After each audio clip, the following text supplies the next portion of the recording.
한때 세상은 그를 이름보다 천재라고 불렀다.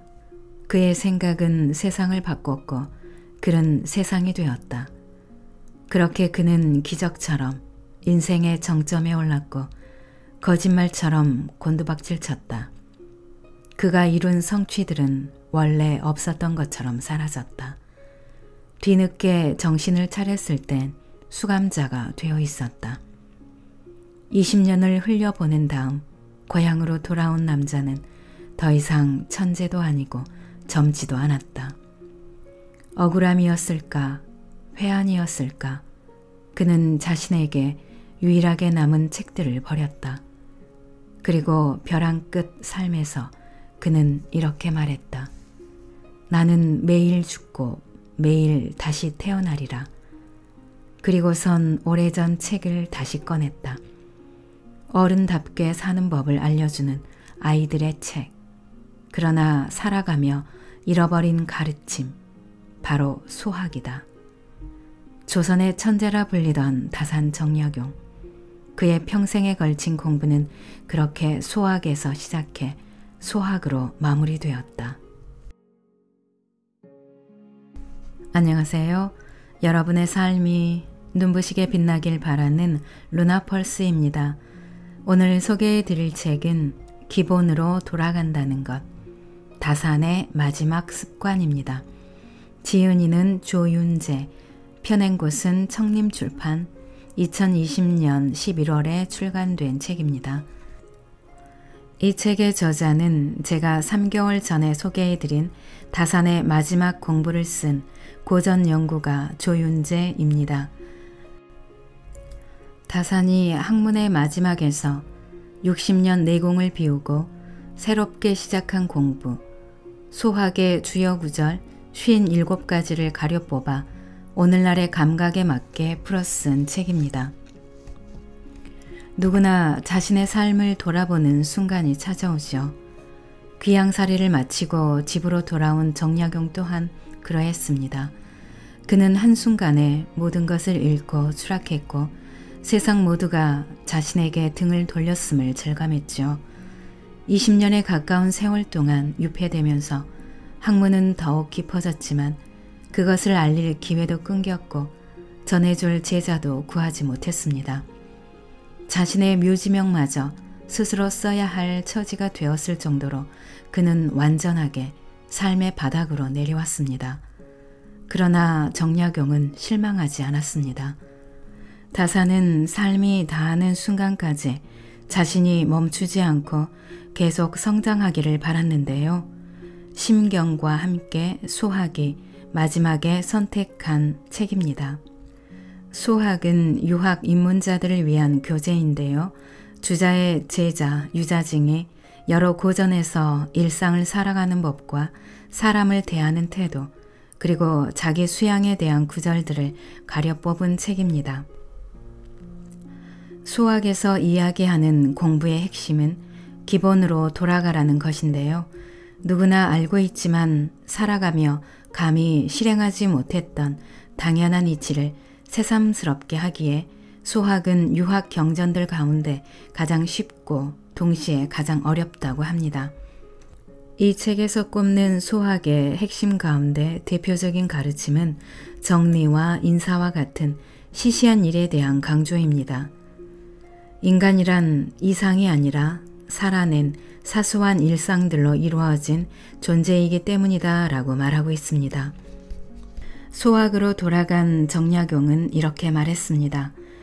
매일 새벽마다 마당을 쓸며 나를 찾았다 라고 말이죠. 다산의 마지막 습관, 기본으로 돌아간다는 것 책의 내용 중에서 몇 편을 골라 낭독해 드리겠습니다.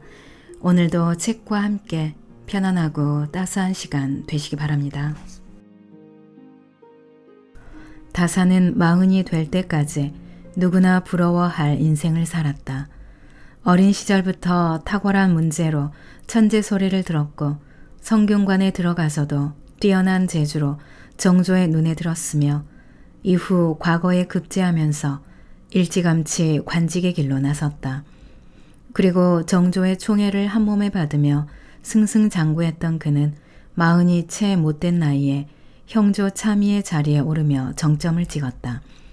심지어 나이든 형조 판사의 대행을 명받아서 지금의 장관 직책을 수행하기도 했다.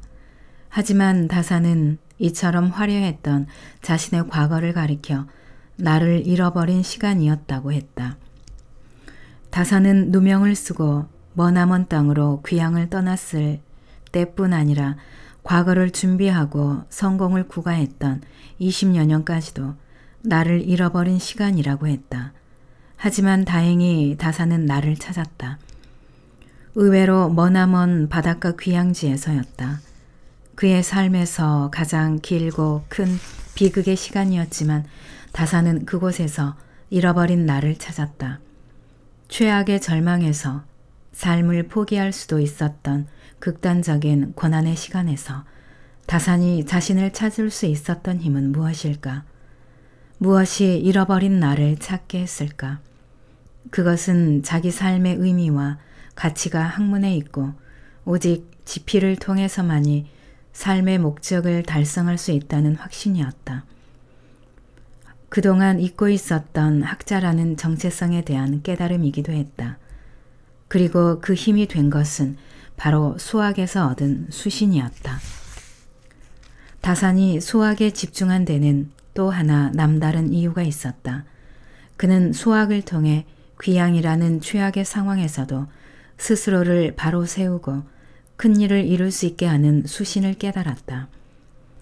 다사는 귀양지에서 쓴 심경 밀험의 머리글에서 이렇게 말했다. 독실하게 실천할 방법을 찾아보니 오직 수학과 심경만이 특출하게 빼어났다. 진실로 이 두 책의 침잠에 힘써 행하되 수학으로 외면을 다스리고 심경으로 내면을 다스린다면 현인의 길에 이르지 않을까. 인생을 살다 보면 누구라도 뜻하지 않은 고난을 만날 때가 있다. 스스로 초래한 것도 있지만 다른 사람에 의해 혹은 환경 때문에 전혀 뜻하지 않게 맞닥뜨릴 때도 없지 않다. 예측할 수도 없고 통지하기도 어려운 재해도 뜻하지 않은 순간에 다가온다. 누구나 이런 힘든 상황이 닥치면 마음의 고통을 겪고 마음이 흔들리게 된다. 이때 마음을 바르게 잡을 수 있으면 고난을 이겨낼 수 있고 끝내 마음을 잡지 못하면 휩쓸려 무너진다. 다산 또한 귀양지에서 힘든 과정을 겪어야 했다. 하지만 다산은 고난을 맞아 마음을 다스리는 데 그치지 않고 한 단계 더 나아갔다. 바로 고난을 기회로 삼은 것이다. 그 힘이 된 것이 근본을 바로 세우는 수신이었다. 다산은 고난을 통해 마음이 흔들릴 때마다 몸을 바로 세우고 자신이 해야 할 일, 이루고자 하는 일에 집중할 수 있다면 스스로 무너지는 일은 없다는 것을 깨달았다. 수신을 행하는 사람은 고난이 닥쳤을 때 그 의미에 대해 깊게 성찰한다. 맹자는 하늘이 장차 그에게 큰 사명을 내리려 할 때는 하고자 하는 일을 어긋나게 함으로써 그가 더 큰 일을 할 수 있도록 한다라고 고난의 의미를 설파했다. 다사는 몸소 그것을 증명했다. 전혀 겪어보지 못했던 인생 초유의 최악의 고난에서 다사는 그 의미를 성찰하며 자신을 바로 세웠다. 끝을 모르는 고통의 시간에서 포기와 절망이 아닌 희망과 소명을 붙잡은 것이다. 고난을 통해 잃어버렸던 자신의 정체성을 찾는 것도 수신의 힘이다. 사람들은 평온한 일상에 안주하며 자신이 가졌던 꿈과 이상을 잊고 산다. 큰 성공을 구가할 때도 마찬가지다. 성공에 미혹되고 취해서 자신의 본 모습을 잃어버린다. 다사는 인생에서 가장 빛났던 순간에 자신을 잃어버렸다고 했다. 다사는 뒤늦게나마 그것을 깨달았지만 우리 대부분은 평생 자신을 잃어버린 줄도 모르고 지낸다. 어린 시절부터 지녔던 꿈, 하고 싶었던 일, 내가 설정한 삶의 의미와 가치가 나를 이루는 정체성이 된다. 일상은 비범하지 않은 경험들을 반복해서 살아내는 삶의 과정이다. 오늘이 어제 같고 내일이 오늘 같은 날들은 반복하면서 사람들은 욕심과 미혹에 빠지게 되고 이윽고 나를 잊어버린다. 그때 일상으로부터 본래의 나를 찾아주는 것이 바로 근본으로 돌아가는 수학의 가르침이다. 다사는 머나먼 귀향지에서 수학을 자신의 마지막 공부로 삼았고 학자로서의 정체성을 깨닫고 진정한 자신을 되찾았다. 마지막으로 뜻을 이루게 하고 결과를 만들어내는 것도 수신의 힘이다. 다사는 마음이 흔들릴 때마다 지필에 열중했다. 마음을 다스리기 위해 지필에 애를 쓴 것이 아니라 오히려 지필에 마음을 쏟음으로써 마음을 잃어버렸다는 사실을 잊었다. 공부의 마지막은 일상으로 돌아가는 것이다. 박학불교, 내이불출. 많은 것들을 폭넓게 배우되 설익은 지식으로 남을 가르치려 하지 말라. 지식과 덕은 마음에 쌓아 갈무리하는 것이지 밖으로 드러내 보이는 것이 아니다. 얘기. 논어에는 박학독재, 젊은 근사라는 말이 나온다. 폭넓게 공부하고 뜻을 충실히 하라. 절실히 묻고 가까운 것에서 미루어 생각하라는 뜻으로 공자의 제자 자하가 진정한 학문의 자세에 대해 한 말이다. 얘기 내칙에 실린 앞의 예문은 이러한 공부를 어떻게 일상에서 실천해야 하는지에 대한 가르침이다. 20살이 되면 성인식인 관리를 치르고 성인의 애를 배운다. 부모에게 효도하는 마음과 어른을 공경하는 마음을 더욱 독실하게 실천하도록 해야 한다. 또한 본격적으로 어른으로서의 공부를 시작해야 한다. 그 시작이 바로 폭넓게 배우는 것이다. 폭넓게 공부하는 것은 반드시 올바른 뜻을 바탕으로 삼아야 하고 학문의 깊이를 겸비해야 한다. 학문의 깊이만 추구하고 폭넓은 배움이 뒷받침되지 않으면 식견이 부족한 사람이 된다. 하지만 폭넓게 배우기만 하고 깊이가 없다면 내세울 전문성이 없는 사람이 되고 만다. 또한 학문이 채 무르익기도 전에 함부로 지식을 드러내는 데 급급하다면 경박한 사람이 된다.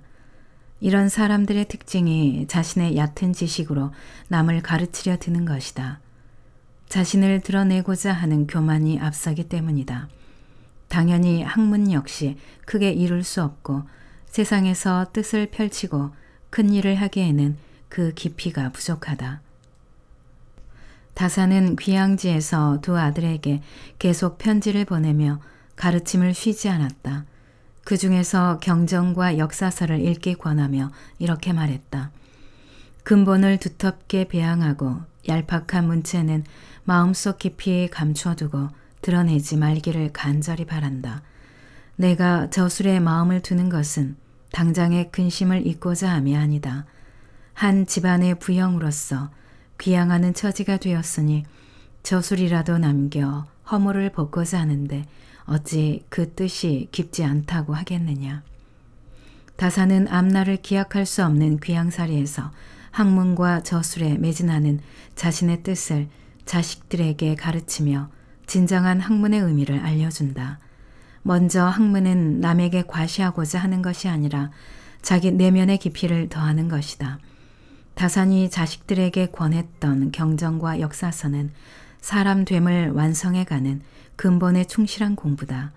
사람으로서 올바른 삶을 살고 자기 삶의 의미와 가치를 깊이 찾아가는 공부인 것이다. 그 다음 공부를 통해 다른 사람과 세상에 도움이 되어야 한다. 다산이 저술에 매진한 이유는 그동안 쌓아왔던 공부에 대한 결실을 남기고자 함이었다. 또 한 가지 다산의 가르침은 바로 어떤 상황에서도 공부를 쉬워서는 안 된다는 것이다. 역시 두 아들에게 보내는 편지에서 다산은 이렇게 가르쳤다. 이제 너희들은 패족이다. 그러므로 더욱 잘 처신해 본래보다 훌륭하게 된다면 이것이야말로 기특하고 좋은 일이 아니겠느냐. 패족으로서 잘 처신하는 방법은 오직 독서밖에 없다. 독서는 사람에게 가장 깨끗하고 중요한 일일 뿐더러 호사스러운 집안 자제는 그 맛을 알 수 없고 시골의 자제들은 그 오묘한 이치를 알 수 없다. 반드시 어려서부터 듣고 본 바가 있고 너희들처럼 중간에 재난을 겪어본 젊은이들이 진정한 독서를 할 수 있다.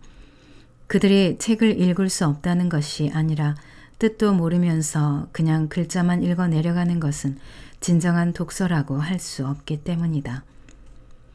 내공은 드러내는 것이 아니라 드러나는 것이다. 공자는 옛날 학자는 자신을 위해 공부했고 요즘 학자는 남에게 보이기 위한 공부를 한다라고 했다.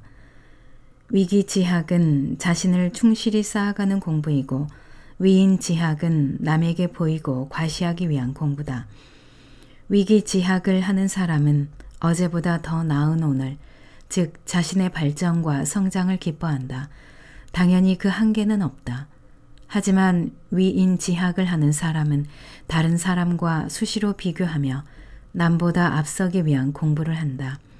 남보다 빠른 출세, 더 높은 자리를 차지하기 위해 공부하는 것이기에 어느 순간이 되면 공부를 멈춘다.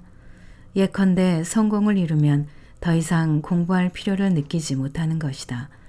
반대로 출세를 바랄 수 없는 어려운 상황이 되어도 마찬가지로 자포자기하며 공부를 멈춘다. 애초에 공부의 진정한 의미를 모르고 올바른 뜻이 없기 때문이다. 다산이 두 아들에게 가르친 바가 바로 이것이다. 고난 속에서 묵묵히 실력을 쌓아온 사람은 언젠가는 그 진가를 발휘할 기회가 찾아온다. 고난을 통해 얻은 지혜와 통찰을 바탕으로 진정한 공부를 할 수 있기 때문이다. 실제로 다산의 두 아들은 패족의 한계를 넘어섰다. 큰아들은 고위직은 아니었으나 관직에도 진출할 수 있었고 두 아들 모두 시인으로 또 문장가로 높은 명성을 누렸다. 실력을 쌓고 자신을 다듬어 가는데 매진하는 사람은 다른 하찮은 일에 신경 쓸 여유가 없다. 하지만 어느 순간이 되면 그동안 쌓아온 내공과 실력이 자연스럽게 겉으로 배어 나오게 된다. 가득 찬 독이 넘치듯이 물이 잔뜩 뺀 옷감에서 물이 흘러나오듯이 드러내지 않고 자랑하지 않아도 실력이 드러나고 사람들이 알게 된다. 그러나 얕은 지식과 실력을 함부로 드러내는 사람은 내공이 깊이 쌓일 틈이 없다. 조그만 지식이 모여도 그것을 과시하기 위해 마구 퍼내기에 바빠서 고일 틈이 없다. 이것을 재미있게 표현한 말이 있다. 전국시대의 대학자 순자가 했던 말이다. 군자의 학문은 귀로 들어와 마음에 붙어서 온 몸으로 퍼져 행동으로 나타난다. 소인의 학문은 귀로 들어와 입으로 나온다. 입과 귀 사이는 겨우 4치에 불과하니 어찌 7자나 되는 몸을 아름답게 할 수 있겠는가. 눈으로 보고 귀로 들은 가르침을 마음속에 깊이 간직하는 것이 진정한 공부다. 그리고 공부의 마지막은 일과 삶에서 실천하는 것이다. 따라서 삶이 계속되는 한 공부는 끝이 없다. 인간은 허공에 흩어지는 말이 아니라 땅에 남기는 발자국으로 스스로를 증명한다. 허물이 부끄러운 게 아니라 허물을 고칠 줄 모르는 게 부끄럽다. 노노 안현에서 제자 사마오가 인을 묻자 공자는 인한 사람은 말을 신중하게 한다라고 대답했다.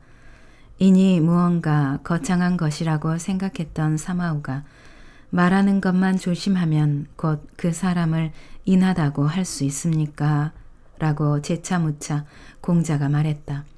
실천하는 것이 어려우니 말하는 것을 조심하지 않을 수 없다. 사마오는 말이 많고 조급한 성품이었기에 공자가 특별히 그것을 지적한 것이다. 공자의 핵심 철학이자 이상적인 사람의 조건인 인을 이루기 위해서는 반드시 말의 능력을 바탕으로 삼아야 했다. 말을 신중하게 한다고 해서 반드시 훌륭한 사람이 되는 것은 아니다. 하지만 훌륭한 사람은 반드시 말을 신중하게 한다. 그만큼 말의 무게를 무겁게 여기기에 그가 하는 말에는 권위가 있다. 한마디 말이 사람의 생명을 살릴 수도 무너뜨릴 수도 있다는 것을 알기에 더욱 그렇다. 하지만 평범한 사람들은 물론 자기 수양에서 높은 경지에 오른 사람이라 해도 말과 행동에서 어떠한 허물도 없다고 장담할 수는 없을 것이다. 단지 자신의 잘못을 깨닫고 그것을 고쳐 나가는 노력이 있다면 충분하다. 앞의 예문에서 공자가 제자 남영을 인정했던 이유가 바로 여기에 있다. 남영이 자신의 부족함을 깨닫고 그것을 고치기 위해 하루에 3번씩 자신을 돌아본 것을 높이 평가했던 것이다. 다산도 허물을 없애기보다 허물을 고치는 것을 더 중요하다고 여겨 도산사 숙록에서 이렇게 말했다. 예로부터 성현이 다 허물을 고치는 것을 소중히 여겼고 혹 도리어 애초에 허물이 없는 것보다 낫다고까지 했으니 무슨 까닭인가. 대개 사람의 정서는 매양 잘못된 곳에 대해서는 부끄러움이 성냄으로 바뀐다. 그래서 처음에는 꾸미려고 하고 나중에는 괴격하게 되니 허물을 고치는 것이 허물이 없는 것보다 어려운 까닭이다. 잘못한 사람이 도리어 화를 내는 모습은 주변에서 흔하게 볼 수 있다.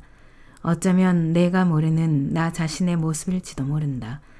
우리는 사람이라면 있을 수밖에 없는 허물을 부끄러워할 일이 아니라 허물을 제대로 들여다볼 줄 모르는 교만을 부끄러워해야 한다.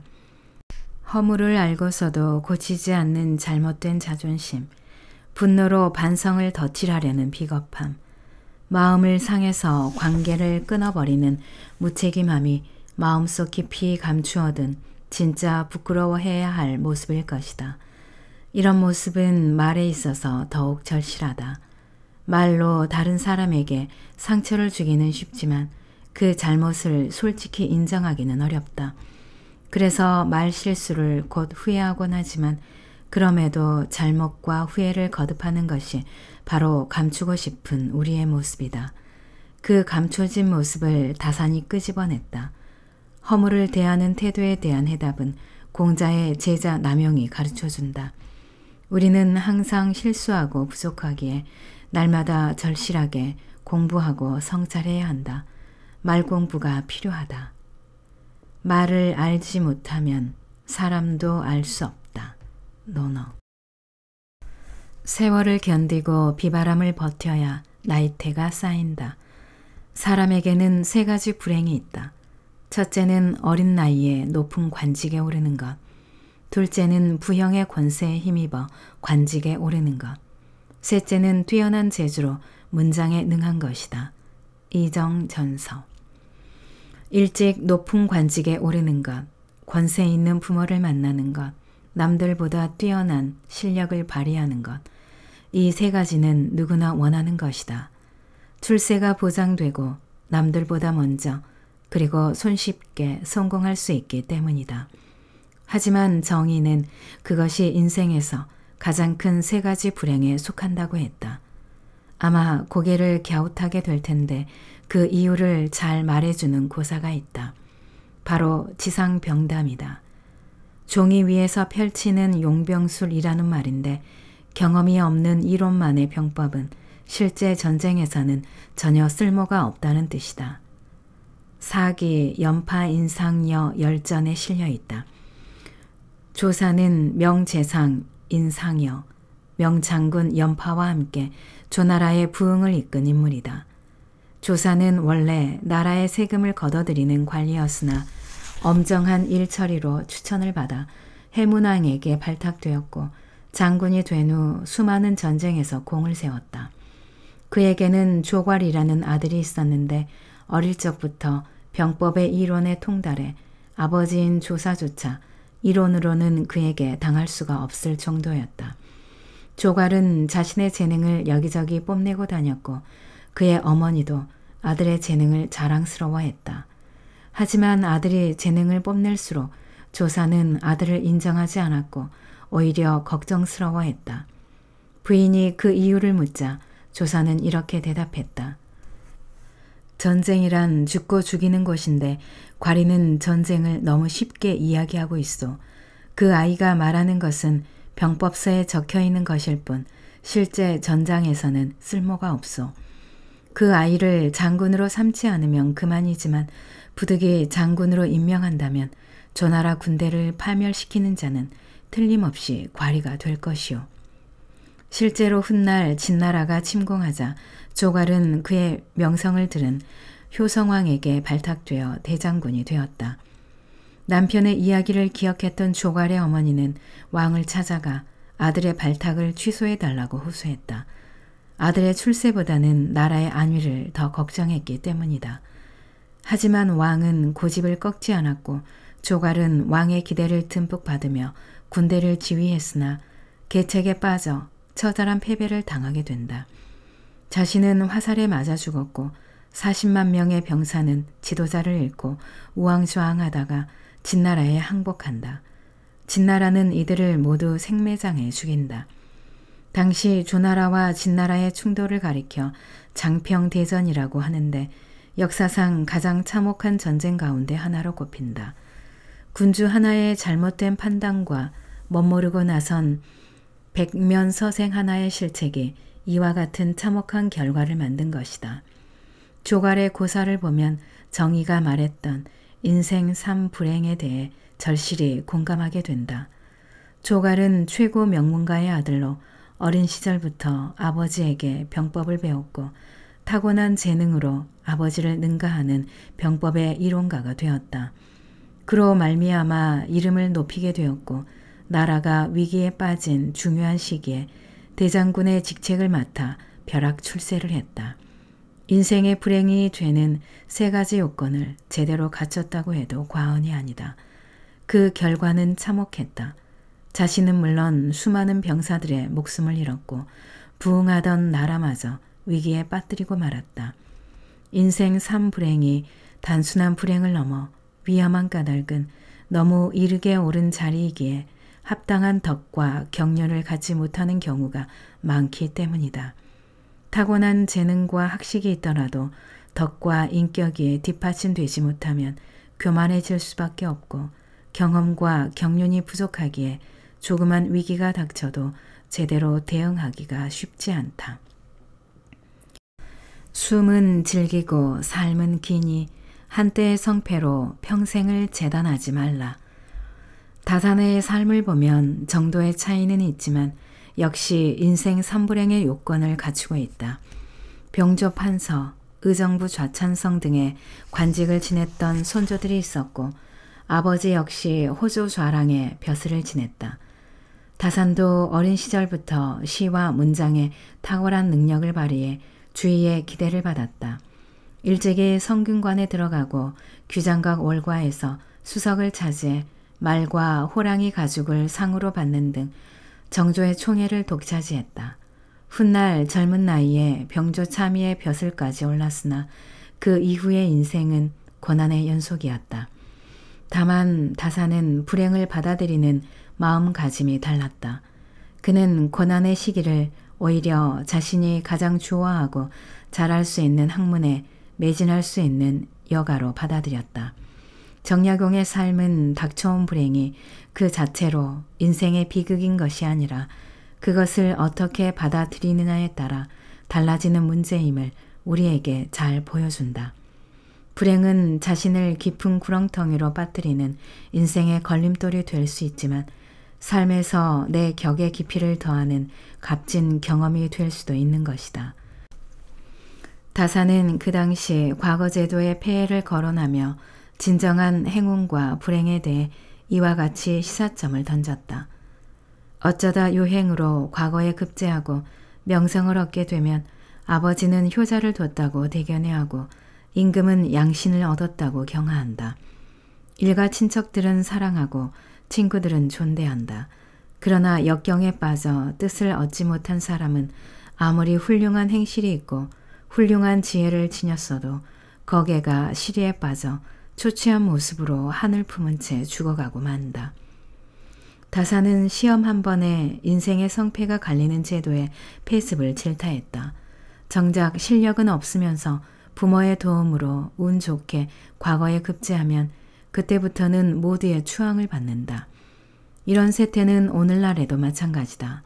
부와 권력을 가진 사람을 부모로 두면 온갖 권리를 누리고 실력보다는 배경에 의해 남들보다 앞선 곳에서 출발한다. 하지만 많은 경우 이들의 삶은 시장만큼 순탄치는 못하다. 모든 것을 부모로부터 받았지만 오만에 빠져 사람을 존중할 줄 모르고 자신을 다스리지 못해 큰 위기에 빠지고 말기 때문이다. 다사는 이것을 알았기에 두 아들들에게 절실하게 당부했다.